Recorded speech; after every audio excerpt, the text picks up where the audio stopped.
on the industries.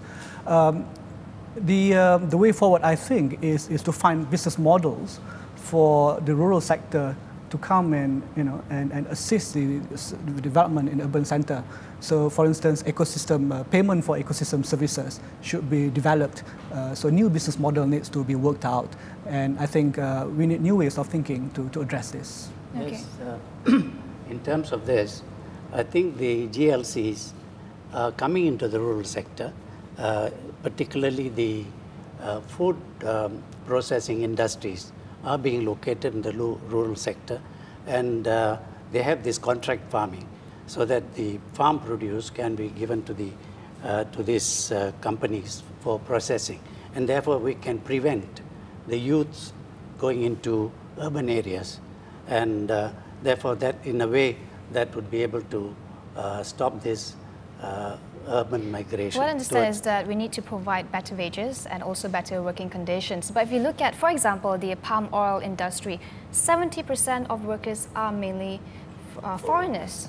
And how would you entice the young people to stay in rural areas when there's so many more opportunities in town? How do you entice them? And would corporate foot the additional cost to pay more to entice the local to stay? Rikke, do you have any thoughts about that? I think there's a real challenge for the big plantation players to really look at how they can sustain local communities over and beyond just direct employment. We see that in some countries where palm oil companies are proactively encouraging local micro-enterprises, buying from local communities, even if certain services are not available at the moment, to try and help build those services with the help of local communities, build capacity, in other words. And that's very, very critical. But also, I think one of the areas that we need to look at is the ecosystem services section. Whether that's building ecotourism opportunities in and around the plantations. We're seeing that a little bit in Sabah now, which is very interesting. We're seeing that in Sarawak to a lesser extent. But there are ways of creating broader business opportunities.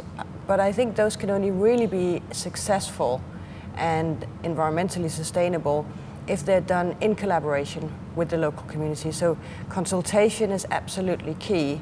I think we've seen perhaps 20, 30 years ago in many countries this tendency to, because the development challenges were so big, to encourage large-scale industry moving into the rural areas. And with that comes the need for relatively cheap labor and that kind of thing. But I think we're in a situation now where land is scarce, and we have to be smarter about the business opportunities and the value added that we're building. And that comes, we create the best opportunities by using existing resources, skills, leveraging on the know-how of the local communities. I could illustrate one example in which a local community of Nibong Tebal, it's a kampong Aceh, and the kampong is bordering around the shore. And what they did was get CSR funding and others, the villagers, to actually do mangrove planting, because they were smaller fishermen that depended on more closer shore fishing, crabs, prawns, that kind of thing. Now this mangrove planting was done by the villagers and the young people as well, and they got some income as a result, or grants to plant, and that is conservation. It's also improving income.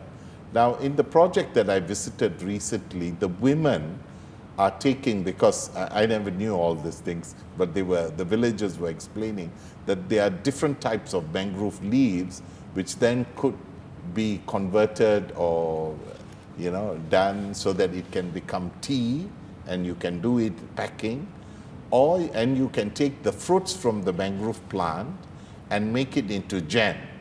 This is what the women were doing. They were looking for health clearance, packaging, marketing. They were seeing its value. So similar ways, if in every town, village, we can actually enhance local knowledge and convert that with some amount of commercial viability. It could be tourism, it could be fruits, it could be local history.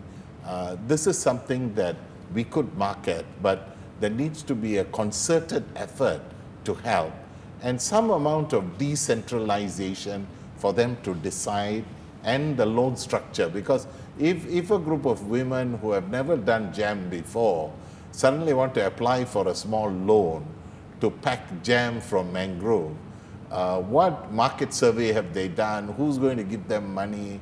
So now they are doing in small bottles and selling. But it seemed, I bought and I've eaten it. It tastes quite fine. You're okay with that? Yeah, I'm quite all right. So, Dato, what I understand is that the one-size approach, top-down, no, it does not work anymore. We must move forward for having a more decentralized policy making and also including the people themselves. That we will discuss shortly after the break. Stay with us.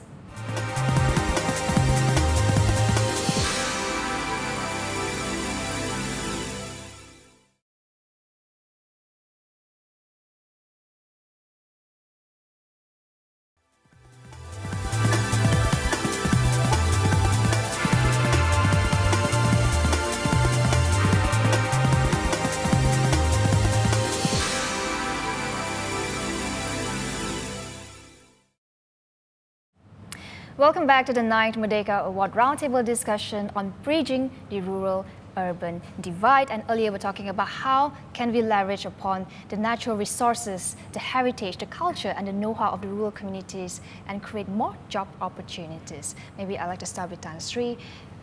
Well, how can we do that? Take the point that Dr. Denison raised in terms of the farming communities or the rural communities identifying certain products, and then they themselves process it and then package it. But that is the strategy that the government is using now to provide them entrepreneurial skills so that they can identify certain rural crops so that they can process it with the help of these food companies which are being located in the rural areas, and package it, process it, and add value to the product.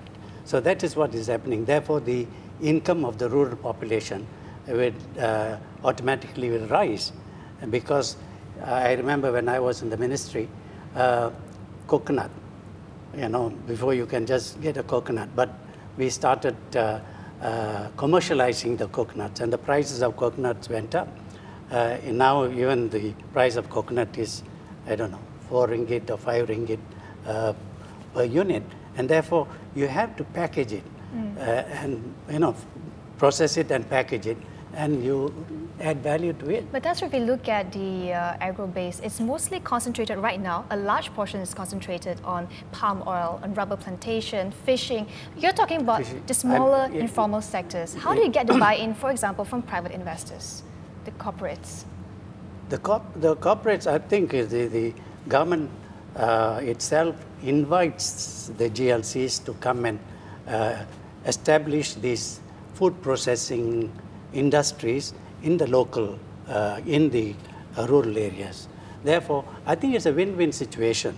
They are not going to lose by locating it because they are going to get their products and they are going to market it overseas. Now, I mean, for example, our mangosteens are sold overseas and our fruits are being exported. And so we have a lot of products, vegetables and fruits and other commodities, apart from the commercial commodities that we're talking about, palm oil and rubber and timber. We have this sector that can actually increase the value of the product. Okay. For example, I think somebody mentioned sweetlets. Sweetlets is also an important, and there's goldfish, and so on and so forth. These are high value, and this is being done by the rural sector. Going back to what you said about win-win situation, getting the private sector in that regards, I had to go to Rikke. Do you see there are more corporates wanting to venture into the rural sectors as compared to manufacturing services? Well, I mean, certainly the agricultural sector in Malaysia is growing in stature internationally. They're becoming big multinational companies now, the Malaysian agribusinesses. They're also moving away from just giving money to charity in order to support local communities and being more involved in inclusive business ventures. I think, you know, to some of the point that we've been talking about here, one of the things we've learned from the fair trade movement and community trade movements is that the role of the big private sector is very, very important in defining what do they need, because otherwise you would encourage potentially communities to develop products that there is no market for. So we have to be sure that it's a partnership between the communities and the private sector, so that we don't end up with communities creating, you know, lovely products, you know, or weaving baskets that nobody will buy, because that's a waste for everybody. So companies should really, to a much larger extent, engage and find out how can we work together. What are good win-win situations, and I think so. And I think. That's something that only the private sector can do, you know, in my humble opinion. Do you agree? I think the difficulty we are facing with business models now is that private sector is largely driven by profits. So the shares and other things. And the private sector, if it is highly marketable product, they would want to take over. And so local communities tend to be displaced by big businesses. So how friendly are GLCs to small communities? I think through CSR funding some could, but much of the grievances of indigenous communities is exploitative business models of big companies that displace local communities. So what we are talking of earlier was actually alternative business that emerges, because they then will compete. Let's say Dear Jam from Mangrove is now going to compete with another product being done by another bigger company. So now what infrastructure is there for them? And I would agree, they can't produce a product, and if it's not marketable, it is small, and how then can they be successful and sustainable? And that's why most people tend to become employees rather than an entrepreneur. So I think this kind of support, capacity building, marketing, some element of protection, although I'm very much into open market, but how is that kampong going to compete with a supermarket that will close its doors? So I think these are realities and challenges. I think we are expecting private sector to play a more friendly role, like tea. If that village is doing tea, how would Boti or some other bigger player want to? Because if it's going to become very popular. So to what extent does the business model enable communities to be competitive? So I think within this context, it's also to what extent will public policy, because much of the effort is on individual entrepreneurship rather than community-owned and community-based. And many of the indigenous or rural poor who could, through some fruit planting or something, move up the ladder into food processing. I met the gentleman yesterday who was doing roti canai, and he told me that they are now marketing it in Perth, Australia, and Sydney. And it's a huge competition with the previous guys. But they have started. So they run a restaurant, but they are doing it. So I think it's the infrastructure, capacity building, and a climate that will facilitate this. And for the informal sector, that's where they are struggling, you know, because they are informal, access to credit, authority, licensing, all these become problems. And so whether do we want to give birth to or enable a few big players to dominate, or allow the blooming of 1,000 small businesses? Dato, speaking of big players, the concept of development with the appreciation of environmental protection and sustainability, have we been able to achieve that, Dr. Hezri? At the international level, particularly during the Rio Plus 20 meeting, it was the private sector who came in supporting the agenda more than governments do. So I think in the future this role will be more important, becoming more and more important. But I would like to add that on top of the role of business sector, I think we also need ideas from the university circle in coming up with what are the alternative products for rural development. One example is the Geopark, Geological Park initiative in Langkawi. Of course, Langkawi is known for numerous cultural products like the Langkawi, the Mahsuri legend and all that. But with the addition of a Geopark, they managed to bring in a different crowd of tourists into Langkawi, and this has also expanded the local supply chain. So I think universities can play a role in coming up with new ideas as well, in addition to the business sector. I'll have to take this discussion to the next commercial break, but self-sustaining communities and preserving their way of life, that we will discuss after the break. Stay with us.